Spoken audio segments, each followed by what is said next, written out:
COVID-19 or coronavirus is here, so it's important to have the correct information at hand, like knowing the symptoms, a high temperature, a cough, shortness of breath or breathing difficulties. If you have symptoms, self-isolate to protect others and phone your GP. Visit hse.ie for updated factual information and advice, or give us a call. Protection from coronavirus. It's in our hands.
Changing your newborn's nappy is one of those things you'll be doing 7 or 8 times a day, so it's best to be organised from the start.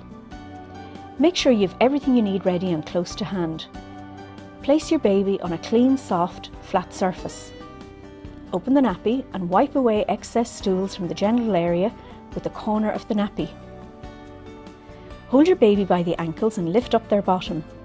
Use soft cotton balls or a wet cloth to clean your baby. Clean around the umbilical cord area. For a girl, be sure to wipe from front to back. This will help minimise the spread of an infection.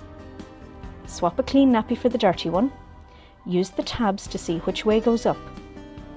Avoid covering the umbilical cord as this can cause irritation.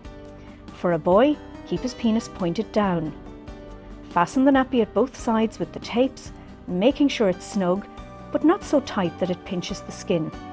Retape the soiled nappy around the contents, put it in a plastic bag and discard it in the bin. Dress your baby and wash your hands thoroughly. Babies wet their nappies several times a day.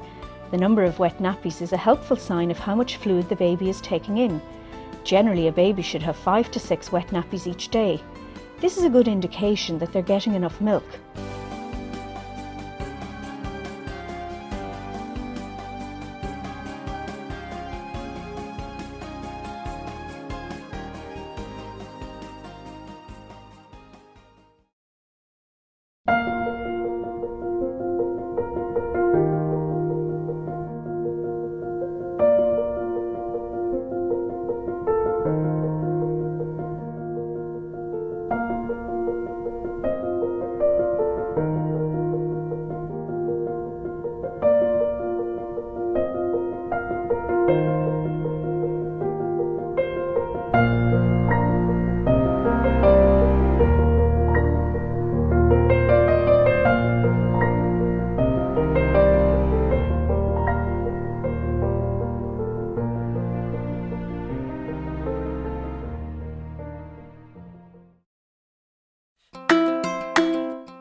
Every year, thousands of children are affected by illness or injury, so knowing what to do is important, especially if you're a parent.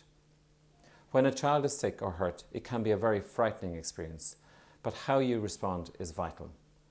Basic first aid can often prevent the condition deteriorating or becoming life-threatening.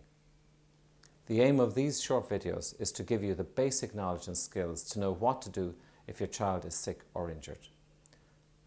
How you respond in an emergency situation could make the difference between life and death. In Ireland, constipation affects 1 in every 3 children. In 95% of cases, there is no known reason for it. This is known as idiopathic constipation. If your child is passing hard, dry stools with difficulty, less than 3 times a week, they may be constipated. If they are also having frequent accents, they may have impacted stools and are experiencing overflow diarrhea. This can be viewed by some as bad behaviour, but in fact, the child has no control over this. If constipation is left untreated, it can lead to anal tears, which cause the child pain and in turn lead to holding onto the stool. There are some key points to remember. Know the different types of stool to identify constipation with or without overflow diarrhea.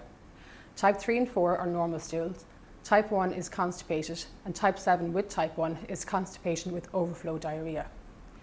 Impacted stool must be cleared out with higher doses of laxatives as prescribed by your doctor. After this clear out, maintenance medication must be taken to prevent a build-up of stool. A common misconception is that laxatives may make the bowel lazy. This is not true. Keep a diary for a week and look at how much fluid and fibre they are consuming. A typical 4-year-old needs over 1 litre of fluid and 9 grams of fibre a day. Your child should be sitting comfortably on the toilet with an insert and footstool if needed. Feet together with knees level with the belly button and elbows resting on the knees. Gentle pushing down can help the stool out. Blowing bubbles and balloons can cause enough pressure instead of going red in the face. Encourage your child to move around. Exercise of any kind is better than sitting in front of the telly. It will really help the bowels to move. Children that experience hard stools that are sore to pass will often hide in the corner and avoid the toilet. Keeping the stool soft will help and eventually the child will forget the pain, but this will take time. Early detection of constipation is a must. Treatment takes time and effort. Talk to your GP about any concerns that you have.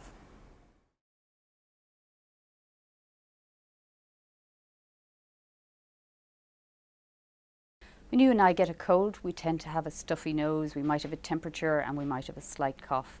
It gets better in a few days. If a small baby gets a cold, it can go down onto their chest and we call this bronchiolitis. So they start with the stuffy nose and the runny nose and then they develop a cough that seems to last sometimes forever, but generally it gets worse for about the first 3 or 4 days. The next 3 or 4 days are when you feel really worried because your baby doesn't seem to be getting better, but that's a normal pattern. And then after that, the baby gets better slowly, though sometimes the cough can be there for up to about 4 weeks. It's usually caused by a virus, so no antibiotic or medicine will help you get better faster. We usually recommend is that you just mind your baby, not too much handling, feed them little amounts and often, and they will get better by themselves. Some babies do need to come into hospital or do need a doctor. Key things to look out for are if you're just worried about your baby, if they're pale, if they look grey, if they look blue or tired or sweaty, if they're not really interested in their surroundings as much as they normally are. If their breathing is very fast or if they're having episodes where maybe they're even stopping breathing, or if you notice that they haven't had a wet nappy in a while. If you're worried about any of these things, just pop into your doctor or bring them to your local hospital.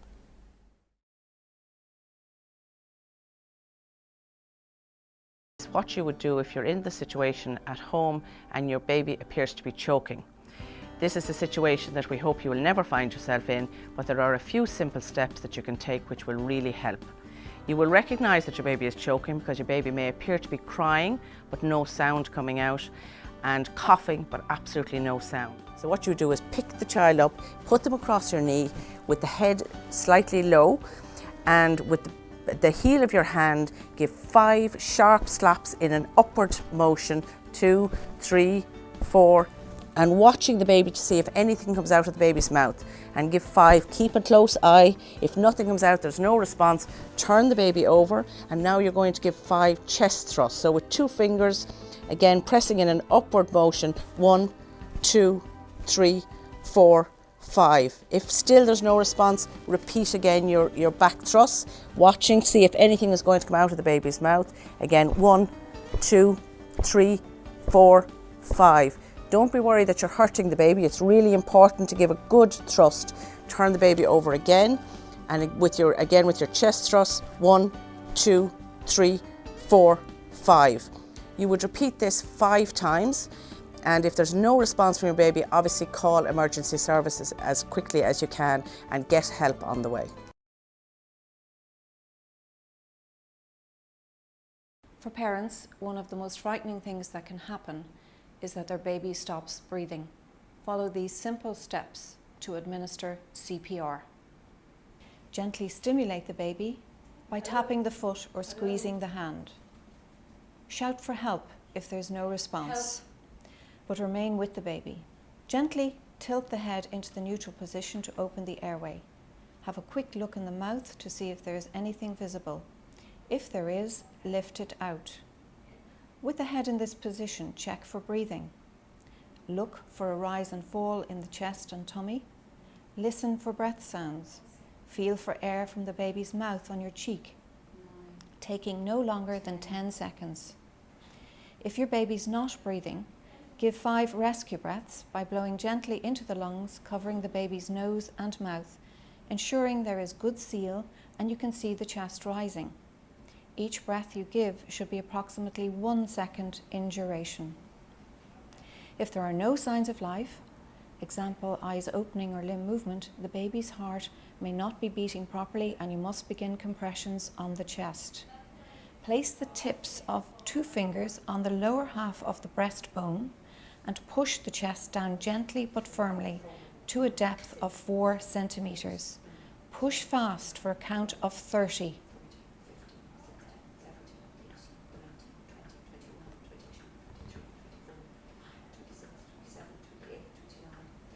Then give 2 breaths, followed by 30 compressions. Continue this sequence for 1 full minute. After this, if you are still on your own, make a call to the ambulance stating your emergency. Return quickly to the baby and begin with compressions, alternating breaths as seen, until the baby responds or you can hand over to the ambulance.